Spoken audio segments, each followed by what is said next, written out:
right. What is this? Tuesday, I think. It's a late stream for me, so I mean not late in the day. Hey, Proudfoot, welcome aboard. This is my if you're new to how things work around here. Every month I do a Q&A, AMA about all stuff hexcrawling and beyond, though maybe we focus on hexcrawling. So I'm here for you. This is your stream, community. I don't know if I have any topics. I did just drop a video not that long ago, maybe an hour or so ago, on the quantum ogring. So check that out when you get a chance. Hey, wow, coming in from Bulgaria and the EU. Well, welcome. Definitely welcome aboard. A place I've never been that I'd like to go to. One of many, many. I don't know why I got this map. This map I pulled from Reddit, gosh, ages ago. And I use it all the time, but it's just kind of funny because I don't know who did it. Hopefully they're using it. It would be kind of funny if I came to find that the campaign around which this map was made had long ago, like either never launched or long defunct, and yet it just lives on on these streams where I pull it out. Of course, it'd be awesome if the creator came in here and was like, "Hey, that's my map." Like, that's awesome. I use it all the time. One of the best finds on Reddit I ever had before I left. Something I've been meaning to look up. I have in front of me, I think I was told, I want to say Daniel told me that the first version or the initial version of psionics is in this book in Eldritch Wizardry, which is supplement 3 officially of the white box. And I have a mixed feeling about psionics.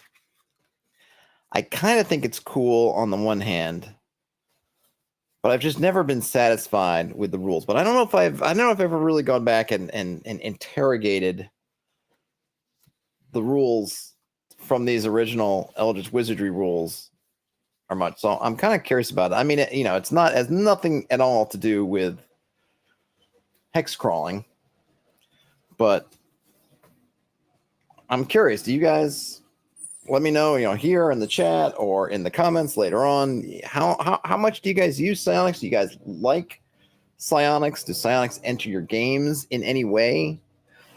What's the feeling on psionics for you folks? This is watered down apple cider for the working man. I mean, I do feel the kind of, I have, the kind of like, how many magic systems do I need sort of thing? Because psionics, it doesn't have to be. I mean, it's always going to feel like another magic system, because even though it might be working differently, both mechanically and fictionally, it feels like you're kind of getting the same place. I mean, when you get into the kind of the mind blasts and mind zaps, sure, they're technically are working a little bit differently than, say, magic missile or something like that, but it's kind of hard to escape the idea that feels just like another, like a third. I don't want to say third. I guess third in terms of if you're going to have subsets of magic, arcane magic, and then you have divine magic, then it kind of feels psionics is sort of bolted on. And one of the things I'm not a big fan of, I think in whatever versions, is that all these different types of let me try to say this clearly. I kind of like when there is a single type of magic, here's how magic works, and that's how it's going to work, and that's how it works. And if you want to access magic and I'm talking for a set, like not necessarily for everything, but I almost like that. Hey, you kind of take a stand. You say, this is how magic works in this world, and that's how it works. As opposed to what I feel like you get with kind of Forgotten Realms, maybe just the way D&D has evolved, with sort of like everything, either everything's magic, or you could do magic through a million ways. Like we've got warlocks, we've got wizards. However you want to get to magic, you can get to it. Proudfoot says I never played psionics. Yeah, I never really played with it much either. I mean, in these old games, you had to roll on charts just to see if you could get psionics. So even if your game had psionics, there could have been if you were playing if they were playing by the rules, there could have been a pretty good chance you just never ended up with them. I know Daniel says he has them in his game, but it hasn't come up yet. I don't think anybody has it. But going back to magic, I like kind of focused magic systems, I guess. Prophet says they consider psionics not quite magic. They bend reality with mind, and magicians are more like alchemists in their opinion. Yeah, no, I mean, you're not wrong, Prophet. I think there are absolutely ways of define, like, you can separate them. I'm not saying there's kind of somewhat of a total overlap, but I guess like the psionic effects and the magic effects, there's enough overlap in what they're doing, not how they do it and what they're doing, that it somewhat seems superfluous to have two. So, okay, so maybe you don't have, so you have charm kind of for magic user, which I could see being a psionic skill. Maybe it is a psionic skill, but you have charm, the spell. You have ESP, the spell.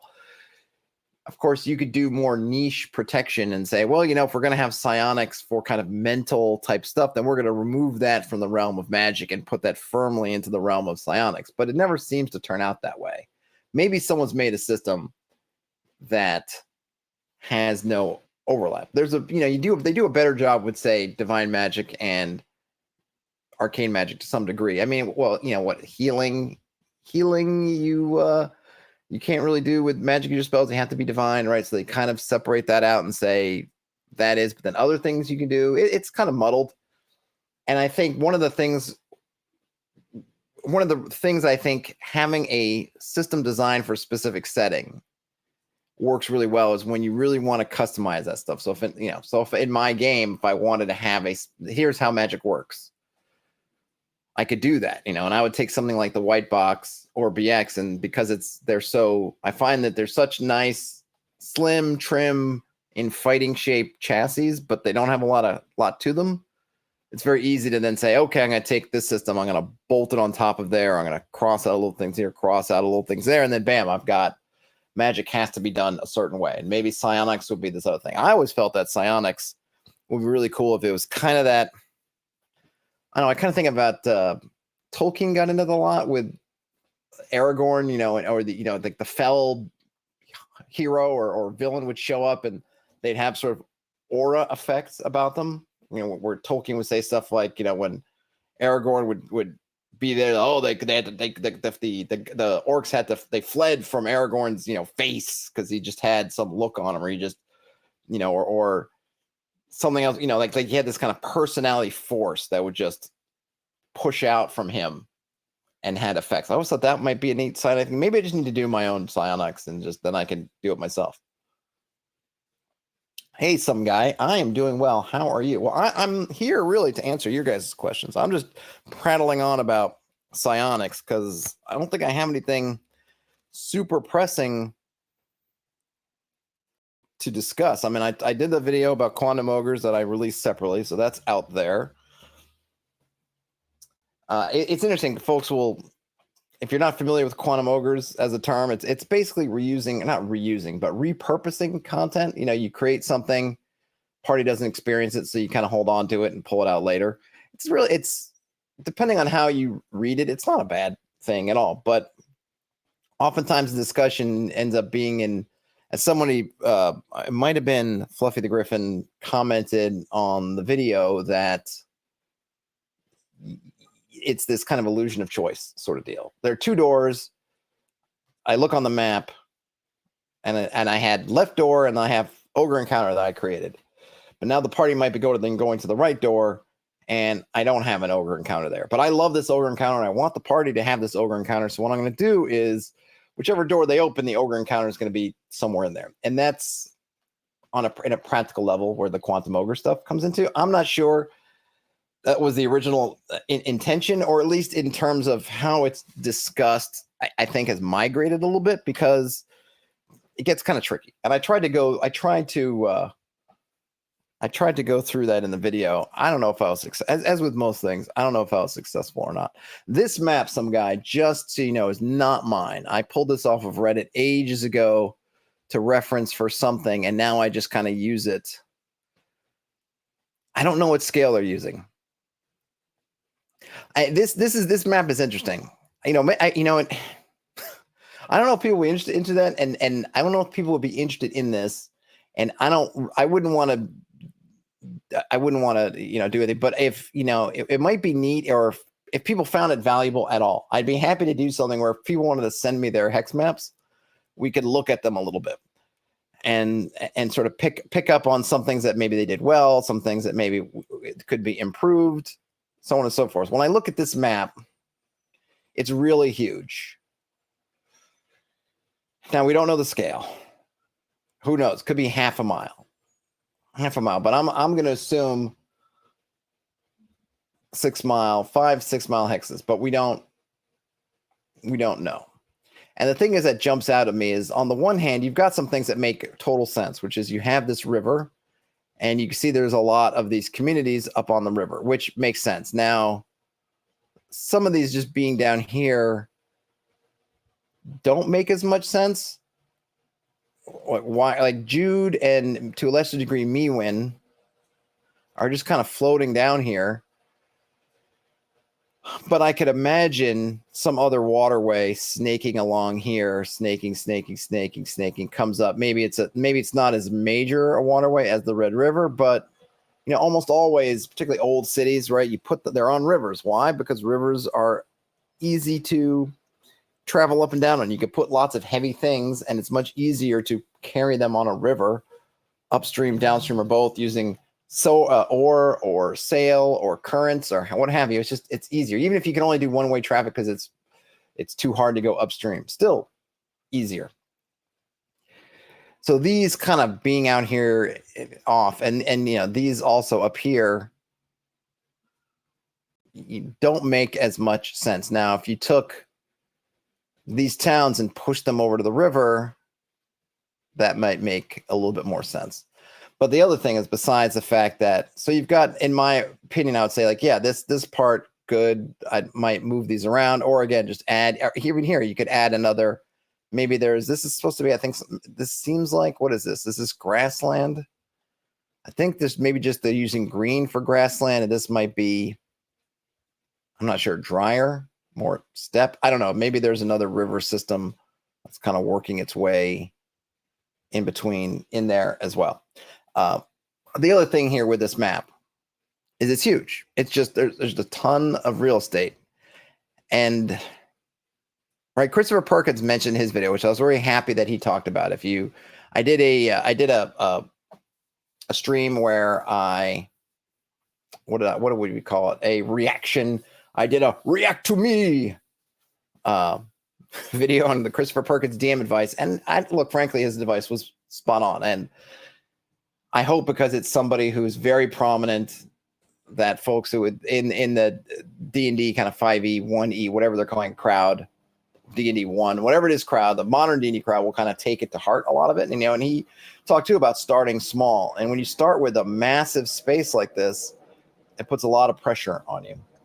Proudfoot asked what the setting is. This is just somebody's homebrew setting, Proudfoot. Somebody posted this to Reddit, and for some reason I pulled it off of there for one of my early on streams. I just pulled it off there to look at for something, and just have kept it around, which is why I thought it'd be funny. Hopefully this campaign is something that launched or whatever they're doing, working on, and is going, because I don't know. I have no idea whose this was, and like I said, I would be curious to know if this setting, if anything happened with it. But in any case, when you have a map this size, look at all this terrain that has no differentiation. It's one just big swath of green. Now, that itself isn't necessarily a problem. What becomes a problem, when it becomes a problem, is if you've decided that philosophically, like a lot of people, myself included, I like to think of, hey, in each one of these hexes, think about something interesting in these hexes. What differentiates these from each other? Now, of course, there's situations where there isn't one. I mean, you could end up in the Great Plains, for example, before, maybe, you know, now, obviously, if you look at it and say the way Lewis and Clark or somebody might have seen it, or the way it was seen before was all built up. But, you know, maybe even today, you can get as far as where it's just fields, right? Wheat fields as far as the eye can see. There's nothing breaking the space. That's all you can see. Or get into the steppes somewhere, and it's just flat ground, as far as the eye can see. And yeah, you potentially could have that, but I think in the games we're trying to do a sort of heightened reality, like fiction itself. Heightened reality, just like we don't really bother with simulating people going to the bathroom or things, right? We're trying to keep it interesting things. So also I think we think about the landscape in our games more interesting than our real lives. So even if we would think, well, there are grasslands, there's nothing in it for miles and miles, we generally don't simulate that in our games unless that's the point.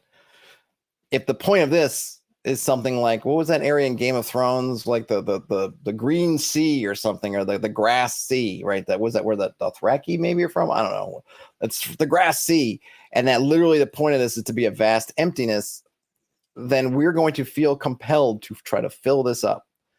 And then when we have trouble filling this up, which we will, I mean, even having some random tables, you could still run out of gas trying to fill up. Look at all this. I mean, I'm just looking at this green on this side of the river. You also have a whole bunch of green up here, up in here. There's just a lot of plain. And then, okay, well, here we got forest. Hey, look at that. Change of pace forest. Look how much forest we have. And forest with hills. Look at all that. Look at all this mountain space. My goodness. That's a lot. And the way you can avoid this is simply by not trying to take all this on. Start small. Just start here. We got this area right here. Just sit in that area. Fill it out. Then you've only got, I mean, even taking this, see if we count, let's see, let's say if we were going to start the party off in Dorlo and we wanted to just to have a buffer, maybe one space around it. So that'd be 1, 2, 3, 4, 5, 6, 7. Now let's do one more square around it. 8, 9, 10, 11, 12, 13, 14, 15, 16, 17. Is that 18? So 18 hexes, which in itself is not a little, but at least that's manageable. And you could even start less. I know Chicago Wiz and other folks would even say, hey, just start. They might even say, just start with these 3 here. Where's my pointer thing? Just start like that, or these 4, I should say. Just start with that. Starting here, here's your home base. Here's your point of interest. You could put something interesting here. You could put something else interesting here. Done. And then you could even really, those points of interest can point kind of to your main spot. So you get everybody kind of moving in there. And then if the party's thinking like, nah, we want to do something else, then you can, but you've got everything in there. Hey, Chuckles. Or I should say Chuckles 824. You could even have something separate over here. So you had, maybe your A location is here. Maybe you have a B location here. And then if you want to, you can have some connection between your A and B spots like that. But I would totally get down for doing some, like checking out different people's hex maps. But I would wish that people would want to send them to me if they wanted us to go over it. Some people like when some people want, I think they like the exposure. They like seeing what folks think about what they've done. Hey, RPG Grandma. And other folks, not so. So if I ever got some amount of people's hex maps that they were interested in having us go over, or were not opposed to it and sent them in, I would love to do some kind of like sent in user maps. But like, I wouldn't want to go in. I know I've seen some channels do this with just regular, like just going on to someone like Reddit and just going into like our Cartography or somewhere, picking out people's maps and critiquing them. But I don't know if I'd want to do that, because to me, ultimately, these things are all about use at the table. What use are we getting out of it? And it's not important. And plus, there's a lot of things I just don't, I don't care about. Like, this river splits. I don't care. I'm not gonna be one of those people that's like, oh, I can't believe this river splits. It's not supposed to. Because actually, I think the people who insist that everything be regular Earth normal, even though there's not one Earth normal really, because things they'd see these kind of river splitting things and they'd kind of I think they would have fits because it is. I mean, one thing I'll say is, where is this? How is this river flowing? It would seem it's floating that way, but then which way is this river floating? Because it kind of seems it's floating like that. But then there's also, is this floating down? Is it floating this way? Is that the course? It seemed like maybe it would be. I don't know if that totally makes sense, but there's probably examples of things doing that. But and then this flows down here. I don't know. But like I said, I don't really care too much. I don't know that. As Alexa in the background just said, I don't know that. You don't know that, Alexa. Nobody knows that.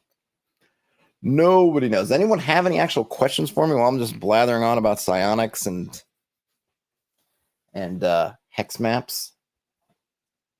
Do I have any good hex maps? One thing I did get, or I think I took a picture of it, but I got a bunch of, I'm sorry about the glare, Harn books in the mail. These are big. So I got the Kingdom of Retham. I got the Kingdom of Kaldor. I'll have to go through these on stream once. I haven't even taken them out of the plastic yet. Tells you how backed up I am. And then also Orbal and Meldorin. And of course the big Harn World book, which is huge. Oh gosh. Over there. Over there. But I haven't gotten into those yet. I mean, I have questions for you guys. If you guys want to answer me questions, since you guys don't seem to have any questions for me. What's the thing what do you guys like to see in terms of products for the folks who might be making products or whatnot? I have interest in that. What would you like to see in your hex maps? Is there anything you'd like to see that's done differently in hex maps than what people do?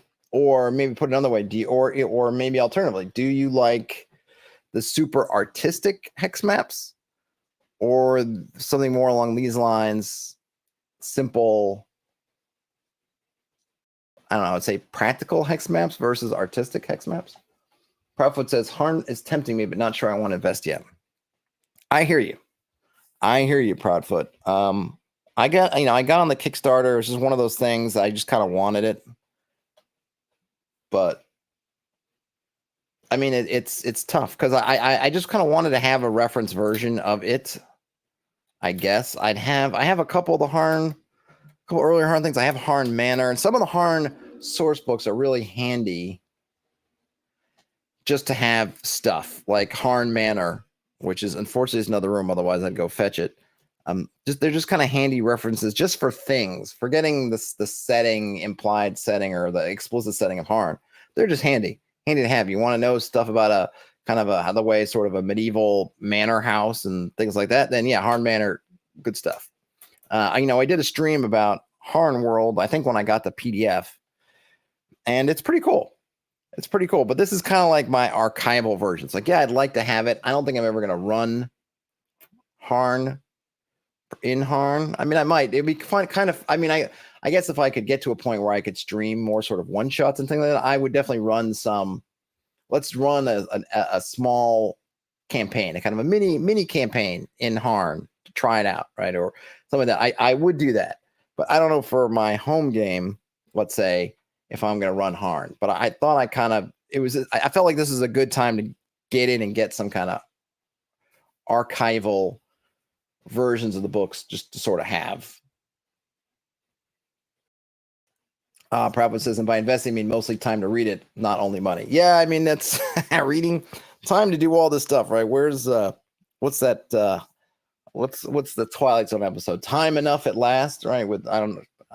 You might not have got, I don't know if Twilight Zone plays much on Bulgarian TV but there's a famous Twilight Zone episode with Burgess Meredith where he's a guy, he just wants to read. And it's a really good one, so I'm not going to spoil it, but I think it's called Time Enough at Last. And it's this whole thing about him getting the time to read. But it's classic Twilight Zone. It's got a twist. It's good.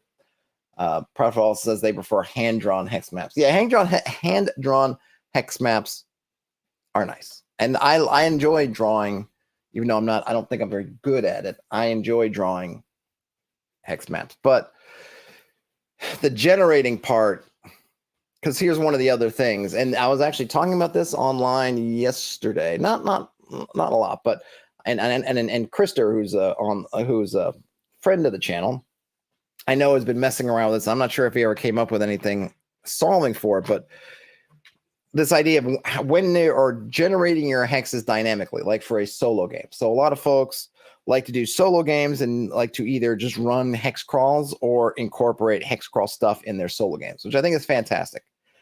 But there's a problem, or there's not a problem. There's a challenge, I suppose, which is if you've decided your mode for your solo gaming is to generate anything randomly as you go. So basically zero prep. You're going to come in, you're going to get set up, and you're going to generate just what's directly in front of you. Then the hex map part of it becomes a challenge because it's hard to keep your terrain having some kind of sense to it, not appear to be too random when you're just generating one hex at a time. And then even when you solve for some of those problems, there's certain things like waterways in particular that you need to go from hex to hex. So if you didn't have water around and if you're in here and you didn't generate water in these, suddenly you generated a river in here. Well, where did this river go? It couldn't have gone to any of these places. So what do? So it just causes problems. And I can't say I have a really good solution to this as of yet. And my advice has been, or my advice has been to not worry about it. And what I mean by that is don't worry about generating your hex one at a time, because you can come into something. I think this was done. I'm guessing this was done on, it looks like Hexographer or Worldographer. Is just generate this in Worldographer. And Worldographer generally won't give you this stuff. It won't give you towns. It might give you farmland. I think it will. Farmland is just a hex type. It'll give you that kind of thing. And I think you can have it do rivers. So you can have it get your rivers all whatever they're like, get all that stuff built up for you. And then basically you have this, just the geography. And then you can roll to generate stuff like towns or dungeons or temples or everything else in there. What's in it? All that stuff can be a random generator, but then you don't have to worry about that issue of the hex, like generating hexes and weirdness that comes when you're only generating one hex at a time. And I know there are systems where you can try to weight it. They just get tricky. Some guy says, in my solo game, I just started by making my own hex map, but I haven't really placed anything other than some settlements. Yeah, and I think that's some guy. I think that's perfectly fine. To me, I'm going to be honest. I find this concept of this solo hex crawl where you only have the sense of what's around you a little bit weird, because that's not how things work in our world. In our world, even if I'm somewhere in a wilderness, I generally speaking can get a vantage and look around me. Sure, you could say, hey, if I'm in this forest, maybe I can only see this piece. Maybe. I would still argue you could probably see at least into here just by wandering through. You're going to peek through, see here. Once you get out to this area here, why am I stuck only seeing the hex next to me? Why can't I see this stuff? And it doesn't take away the mystery. It's just a matter of, oh, look, I'm here. Oh, I see the river flows down. Okay. And I got to follow. Like all this stuff around here it's still random. It's still mysterious, but I just save myself a lot of heartache about trying to reconcile why I have this kind of really weird tunnel vision where I could just see one thing. I don't know. Some guy says in their solo game just started by, oh, I already read that one. Proudfoot says they love the original Greyhawk hex map from Darlene, although I don't own that one. Yeah, it's beautiful. And I think she's made, I want to say she did an update. I thought I saw something about it not that long ago. Did she update the map? Did she redraw it? But yeah, it's cool. That her style for the Greyhawk maps is pretty awesome.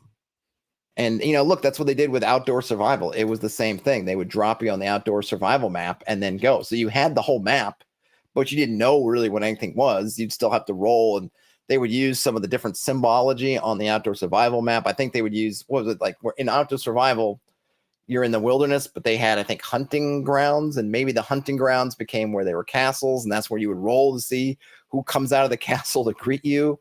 All this stuff would happen. It didn't make it less, I don't know, dynamic by having the map, but the map just took care of some ground rules that just to me make sense to have. But I think people like it because it's like they want to go like fully dynamic, I'm generating as I go. Because the hex map is part of that, they feel like that's how I'm going to do it.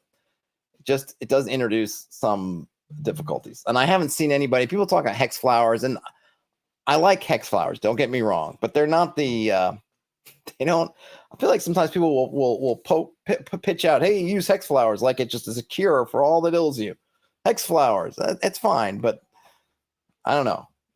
Everything's got some limits to it. And when you have ways of really easily generating, just, you can go to like one of Asgard, you can go places where you can generate a whole continent, a whole planet for you. Why not just avail yourself of the tool and then just enjoy discovering that planet?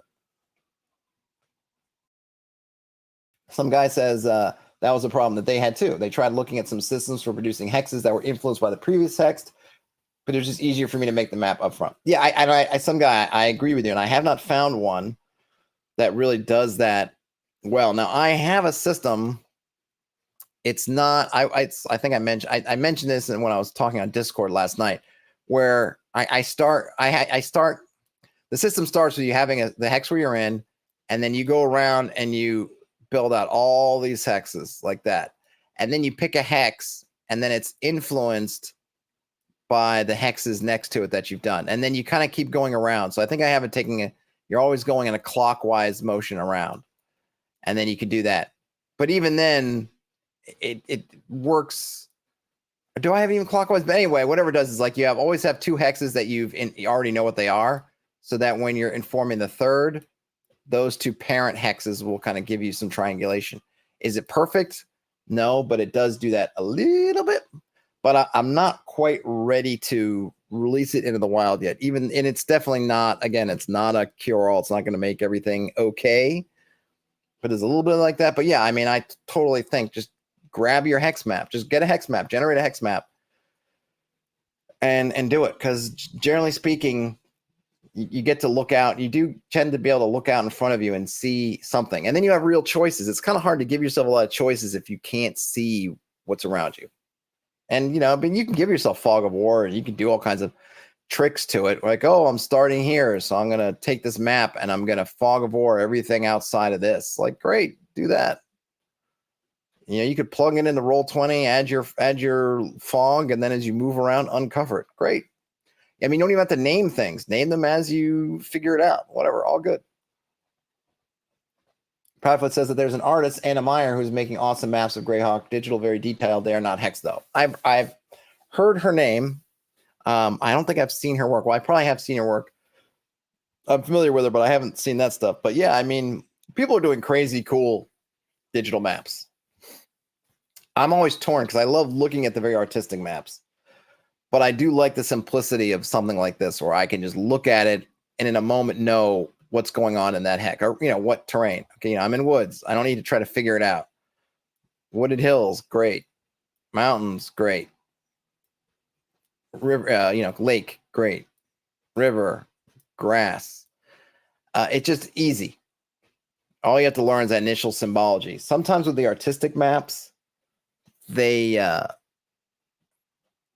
sometimes and I get it because it's just the hexes oftentimes aren't necessarily pretty. So sometimes they really they make the hex borders really fine or light, and that can be a problem sometimes for me because I want to know what the hex is, or they're blending all the terrain into the hex.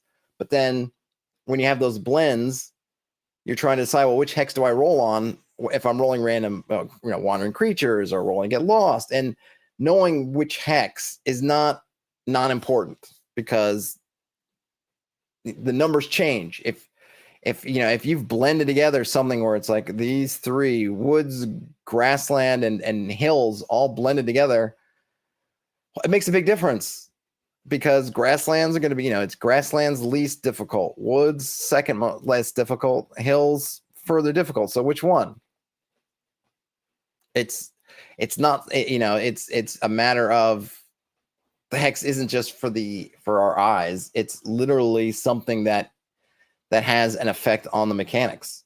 Because if I was in some kind of blended hex and I roll a 2, that would give me an encounter in the hills. I think it would give me an encounter in the woods. It would not give me an encounter in the grasslands. So it's not unimportant, right? There is if this was swamp, it would be, or mountains, I think those are 3, it would be even more apparent that there's, a 33% greater chance of there being an encounter in the swamp than there being an encounter in the grasslands. And now you've blended them together. So which one am I supposed to use? So that, and I know that part of the artificiality of a hex, right, is all this stuff. If I was going to actually look at if there was a quote unquote real map of this area, yeah, these would all be blends. It wouldn't just be, there's no hard border here. But the fact is that the hex map is that abstraction where we're picking only the dominant terrain. In this hex, forested hills is dominant. In this hex, grasslands is dominant. In this hex, woods is dominant. So all the mechanics basically play off of that dominant terrain feature. But if you remove that dominance, there's guesswork involved. Prophet says they agree their favorite hex maps that they own are the ones from the One Ring. Yep, those are nice. J.R. Gary says she was an Air Force pilot for something similar, and her maps are super realistic. Oh, very cool. Oh, and Proudfoot followers are on Twitch. Griffian asks which software this is. Well, Griffian, let me zoom out here. So this is my whiteboard, which is in an application called Weeji, WEJE.io. This map here, I believe, was done. I'm guessing I didn't do it. So just I didn't make up this map. I grabbed this map from from Reddit, I think, ages ago. And I just use it as a reference of somebody's home map. What I like about it is that it's not a professional map. It's not my map. It doesn't, as far as I know, nobody that follows the channels, it's not their map. So we can kind of talk about it, use an example. But I got it off of Reddit. I'm pretty sure they used Hexographer, or I would guess Worldographer, Hexographer 2, Worldographer for this. And then Ouija has this kind of, I don't know, what are they?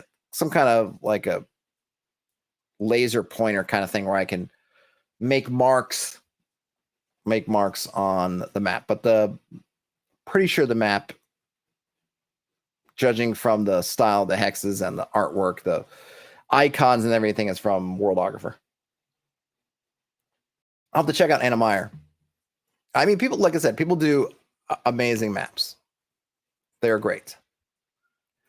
But I think sometimes when I see this super artistic map, I'd like another layer or another map that just gives me something simple, so that I can have something like this to give to the players, or do something else like use color. Because one thing you could do, and the Hexographer icons kind of do is you could use color to kind of denote more your terrain. If you were going to have not have the symbols, like if you were going to hand draw in the mountains and stuff, you could use brown for your kind of extreme mountains and have the different shades of green, so you could be more artistic and yet still give me, hey, this hex is considered forest, and even if I draw trees into this hex because it's the lighter green, it's still grasslands, even if artistically I've put a couple of trees in there. I mean, there are probably some ways to do it. I do know the hex flower charts, and they're fine, Prophet. I don't love them. I mean, they're fine. They're fine. Some things I think they do really well. I think sometimes, just personally, people try to stuff everything into a hex flower as if putting it in the hex flower makes it better or somehow improves on doing it otherwise. And sometimes they work better than others. But I think I know there's some people out there in the blogosphere that are just, everything in a hex map or a hex flower, and it's fine. It doesn't always work for me. I don't always find it as intuitive or as useful, but it's certainly it's definitely a cool tool to have in your playbook of generation methods, but it's not a cure-all. Sometimes I feel like everyone thinks like, hey, look, we'll put it in the hex flower and it's better. It's like, okay, it's different. I might not call it better, but I will call it different. All right, RPG Grandma, take it easy. See you later. You guys are, I've had a dearth of questions, that is to say, not so many. So feel free to hit them on before I start waxing poetic about me win here. What I should probably do is I don't think I can, well, see, because I'm just babbling to myself. In Worldographer, you can bring in maps as underlays and kind of trace them. I wonder if I brought this map into Worldographer, if it would trace it okay, because it would be fun to mess around with this stuff a little bit. Because like I said, this is a cool map, but there's definitely some things I would want to change. I said that arrow, but actually I think I said this before. I think putting in a river like that maybe, but here's the, like I said before, is it's a weird thing about where is this water going from? Because does it make sense for a river to be joining this? It wouldn't join really this, because the water, it's really hard to tell whether the water is coming this way, but then this water, so this water is going south, then this water is going north. I don't know how that works. I mean, obviously we have some very high elevation, and then we have elevation lessening going this way. So maybe if this is higher elevation this way, the water is going to go this, I don't know. It's a weird. Griffin says it would go going west, the water's coming. Yeah, I agree with you. It seems a little bit strange to me, but it probably works. But then you wouldn't have this. This would seem weird then, unless, well, so you have some water down here. So what I guess I would do is I'd put water, and this water would come down like that, I guess. If I was going to put a second waterway in, maybe that would go like that. I know that I'd be annoying. The problem is, I see even myself, I'm falling for that stupid trap of like, oh, rivers tend to split. They tend to join, which again would imply that this river is coming this way, joining up with this river that's coming down this way, in which case this river would have to be going that way, which seems to be going against the grain. It might be easier just to move these. I don't know. I might move it. Ian said just goes to a drain in the middle of the river. Yeah. Might need to move that. That's the reason why I say this is because when I look at this map, and I said this before, so I apologize for repeating myself. Like, this is good. I like this. These are good here. These are good here. But then you have these kind of outliers. Like what is Jude doing way down here? And if it's going to be here, what's the importance? Because there is nothing around here. Nothing. So there's got to be a reason. Now, maybe this is a fort or a castle, in which case, are there some kind of Dothraki raiders that come flying in here and you need to protect it? But then what is it protecting? Because this castle, if we look at Mewin, which looks like it might be the capital of the region, we look at Mewin here, right? I'm just going to say, for our purposes, Mewin capital. Now, granted, you can go far ways on horseback, but this seems like too much to cover. And I think what you'd want to do is if this fortress here were to protect, and maybe you'd say it's protecting with these two, then you'd probably want it somewhere like here. And that way, between these two forts and then thing here, you kind of have a wall, right? You could kind of see how, and you might even have another one, like have three, something like that, 3 citadels to block off, so that if you're coming from the plains, you're going to have to go through in between 2 of them. That's how I would see it. And maybe Mewin would have been one of those. But then I'd probably want to back up. Here, there's the bridge. And see here, the bridge is on the outside of the castle. Like, wouldn't you want the bridge back here? Or again, if you had a fortress here, it's inside you have a protective kind of barrier before you get to the bridge. Not having the bridge over here. I mean, I'm not Clausewitz or anything. I'm just kind of thinking out loud. And the only reason I'm doing that is because you folk don't have any questions for me. So until you guys give me some questions, I'm going to keep thinking about how I would change up this map. So I would move Jude. Griffin asks if I've ever looked at Axe. I looked at it ages and ages and ages ago. I haven't looked at it recently. And I have that Matt Colville book, but I haven't really looked at that one either. I mean, there's some, and actually there's a good, shoot, I forget the name of the blog. Hold on a second. There's a really good blog if you don't know about it. Hold on a second. Let me get it for you. The name of the blog is a Coop. And I think it's what was it? It stands for, because it stands for something. It stands for a collection of unmitigated pedantry. I think it's a Coop blog? Yeah. And this guy's a military historian, I think. And he actually did a really good.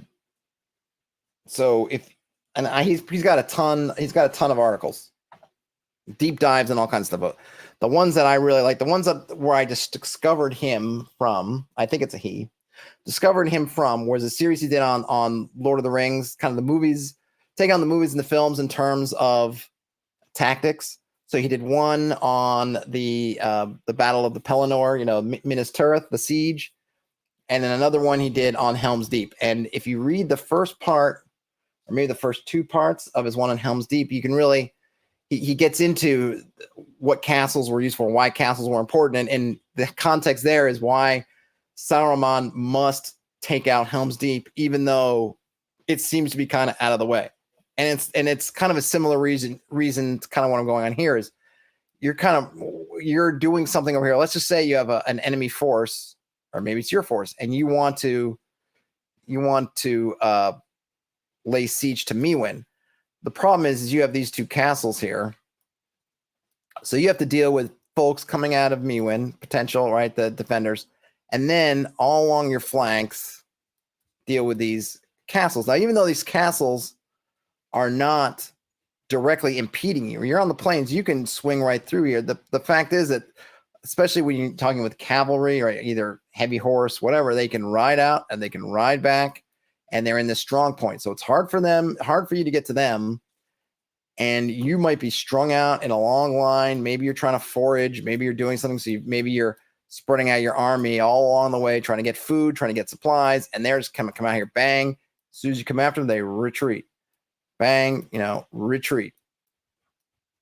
It makes it very difficult. So you can't just have, you don't want this castle sitting around here. Even if your ultimate goal is here, this castle is going to be a pain in your butt until you get rid of it. And so my only point with having Jude down here is it how long is too long? Maybe it's not. Maybe these are such open plains.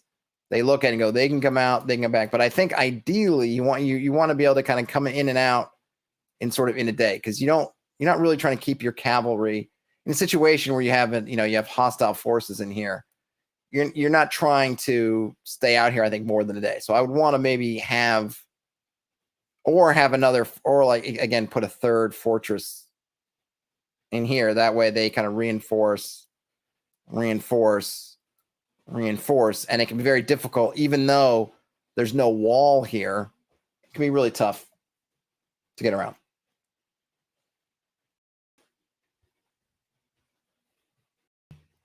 Grivian says they've been thinking of doing acts for domains, and if the one player who's interested in domain play, doing it in between sessions. I think that's a great idea in terms of mixing in your domain play. There's also, what's it called? What's the TSR one? Birthright is another one. A little bit older. I think having your domain play. So this is not at all D&D related, but I played in a long time sci-fi game, and our sci-fi game essentially had this mix of adventures and domain play. So how we would handle it is, well, first of all, many weeks there was nothing really happening in the domains, so we would just go right to the adventure. On times when something was happening in the domain, either it was player initiated or it was, world initiated, and the players need one or more of the players need to deal with it. We would just do it at the front of the session. We'd say, okay, like you guys are on that planet, but we're gonna, we're meanwhile over in this person's world or this person's domain, this stuff is happening. And to be honest, this stuff was never boring as a spectator. There was always a sense of like, ooh, what's gonna happen? Now, granted, our game was super competitive. I mean, super competitive. So people were always willing to get out the popcorn and enjoy some Schadenfreude at somebody else's pratfalls or somebody else's expense. I'll tell you one time, and we did have some PvP stuff. And one time somebody tried to, it wasn't a double cross. Well, I don't even know if I know to this day how I know that one player got a hold of because I was always trying to be sort of sneaky, and I always tried to keep secret and kind of hidden where I was, where my people were from, where my empire, we were all playing empires, where my empire was located. And somebody got a hold of it. I might have goofed. It might have been my goof. They might have been able to finagle it out of my systems without me knowing. And this person, they were trying to be sneaky, so they didn't do anything with it themselves, but they gave it to another person who ended up not really playing very long. They joined the game a little bit, played a little bit. And then it might have been this battle. I'd have to ask my friend who was running the game if there's a story about why this guy didn't end up sticking around. But we got together, and I think we had a special session on a Saturday where I was attacked, where I came in and I didn't know what was going to happen, or I don't think I even knew what was happening. I think the GM just said, hey, we got to have this, we got to handle this thing. We got something going on. So if you can come on this Saturday session, it definitely wasn't our normal night. We're going to do it. And, I rolled in, and I think it was just then, as we're coming in, all of a sudden my friend's like, okay, alarms start going off, your kind of sector alarms, as ships are, warping into your space. And here this is going to stick with me till I die. My friend gave this guy too much credit because the guy had patterned his ships after Borg ships. And so my friend just started giving him like Borg ship abilities. And later on I had to say, like, it didn't end up being a big deal in the battle, but afterwards I was like, hey man, just because he made his ships cube, like, doesn't mean he gets to act like Borg and I get to act like chumps. Like, that's not how that works. So we had a big thing about making our own technology and coming up with our own things. So just because you make yourself a cubic ship, it doesn't make you the Borg, and it doesn't make me, Enterprise at the beginning of Next Gen when they don't know what they're doing. But everybody came to this thing. It wasn't just me and the guy and my friend who was GMing it. Like, the whole gang was there, for this affair, and nobody found it. Like I said, nobody found it boring. But now, granted, I think a lot of people were looking for me to get some comeuppance. And by the way, I didn't get my comeuppance. I never got my comeuppance. I sent that guy packing, sent him home eating, and I was eating his lunch. But some folks were definitely looking for me to get taken down a peg. I think that girl was it was the girl who had what was her name? Rhonda, who had sold me out or snitched me. Griffin asked, was this Traveler or a newer system? Oh, it was no system. This was all that we were playing in a complete homebrew game. It was all homebrew. There was no identifiable system, but it worked. It worked for us. And everybody, so I say all this to say that I think doing domain stuff between sessions is fine. It's great.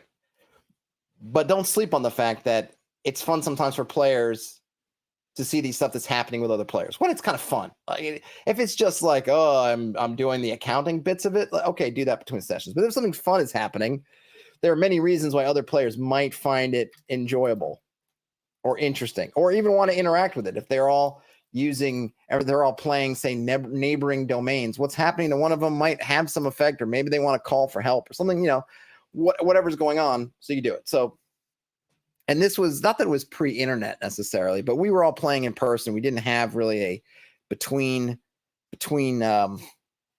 games thing. When I got my books from my player books from Texas.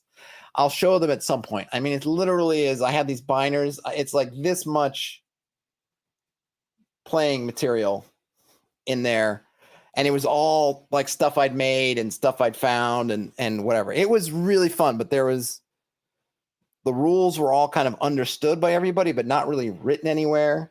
It wasn't really based on any system because they had started back when they were in high school, and I think they were using D&D or something, and then migrated into sci-fi, and they left all that stuff like way far behind. I think the only really thing from D&D that was left is they had alignments, and they used alignments, and it was funny because when I joined, everyone was evil. One player was neutral, and they asked me like, "Well, what are you going to play?" And I said, "I'm going to play chaotic good." And I remember them saying like, "Well, are you sure?" Because everybody here is evil. And the neutral guy was he was neutral in that like the wishy-washy, like I'm just going to go which way the wind flows because I'm neutral kind of thing. And I just said like, no, I'm going to play I'm good, man. This is how I'm going to roll. And it worked for me.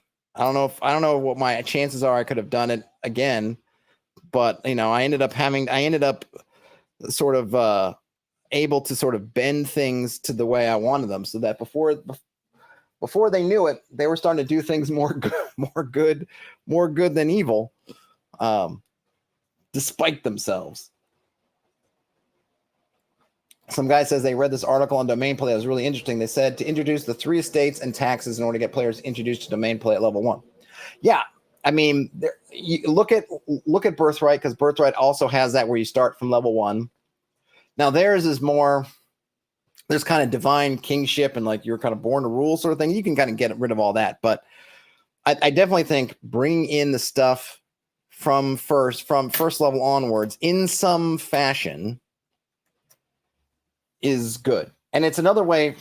And when you bring it in, because one of the things people look at with like BX style gold distribution with XP and everything is that the party ends up potentially having oodles of gold and nothing to spend it on, because this idea that you're waiting till name level to spring on your castle or fortress or tower, whatever. But bringing in things like just taxes on it, bringing in the fact that you could start investing in this stuff. You can start paving the way for the stuff early, gives you things for them to do the gold, and then it gives them, then that makes awesome, embeds them further in the landscape. There's definitely a lot of ways to do it, but I would definitely say if you want to have domain play as part of your game, don't wait till name level. Do it from front. Now, the sci-fi game, we were empires from drop. Like that's how you started. You were an empire, a small one in the galaxy. You were small, but you were there. So there was not like you're starting off as a guy who's founding an empire. No, you had empire, and starting with the domain is kind of interesting because it gives you people. And so you would be pulling your PCs just from your pool of population. They were always part of, we were always doing like kind of military or pseudo-military operations.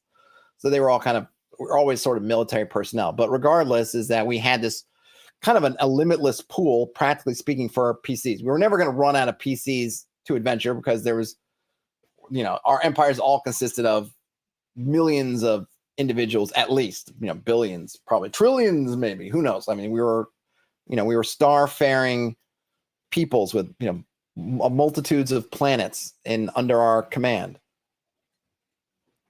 She always just pulling in another one of your folks, and you could always have on your ship because we would be having our ships fly down, and, we're going on away mission. So you got our ship in orbit and maybe a lander that we're taking around. So that was another thing. So much like you might have hirelings in a BX style game or in D&D, like we had kind of red shirts and other people. So you also had people like, oh my gosh, my PC just died.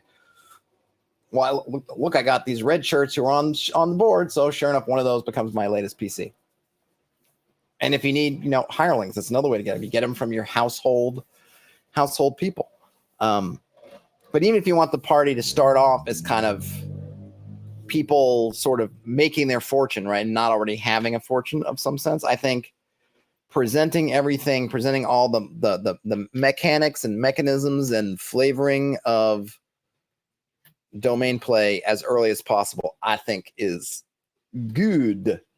All right, last, I gotta run because I gotta go grab my daughter, but I got a minute. So what do you guys got for me in the last minute or so before I close this up? I should probably just do a stream on that sci-fi game. There were some funny stories. That story, that was a good one. I should get my friend to come on maybe one time because that was a good story. That was a good one where they thought they were going to get me, ambushed me in my own space, and it didn't work out. It didn't work out for them. I was very pleased with that. As much as other people were disappointed, there were players in that game who were kind of out to get me. I'm not going to lie. It was that game could be I think tough on you. They really, this is not, and I don't say they were mean. They weren't mean, but everyone was looking out for themselves and they played the game in that way. So if you were not kind of looking out for yourself, it was a dog eat dog universe out there, but it was a lot of fun. I played in that game for a long time. I mean, really until I moved back east. I played in it and it was good. I rose. I think I want to say that my greatest achievement in that game was I didn't lose any PCs. I didn't die. I didn't have any empire restarts. And that was the big thing. There were two brothers who played in that game. And they unfortunately were both plagued with having difficulties, generally of their own making. So they had to start over with new empires. So what happened was when I ended the game, I was kind of down here and they were sort of up here, but then they got knocked down and I just kept cruising up. So then towards the end, they are down here and I'm up here. And it frustrated the heck out of them because they were people who'd been playing it the longest. And the more powerful I got relative to them, the more I could influence the way things were done. And remember, I was playing chaotic good. So it started off with them telling me, oh, you better be in line with evil because that's how we're doing it. And then I was like, I'll see what I can do. And then as things started to turn and I was starting to get up here, suddenly I'm like, well, we're going to do things the good way. We're not just going to indiscriminately kill folk. We're going to do right by them. And, they couldn't, because trust me, if those guys could have just shot me in the back, they would have. But there becomes a certain point at which the odds of being able to their odds of being able to shoot me in the back successfully were starting to dwindle.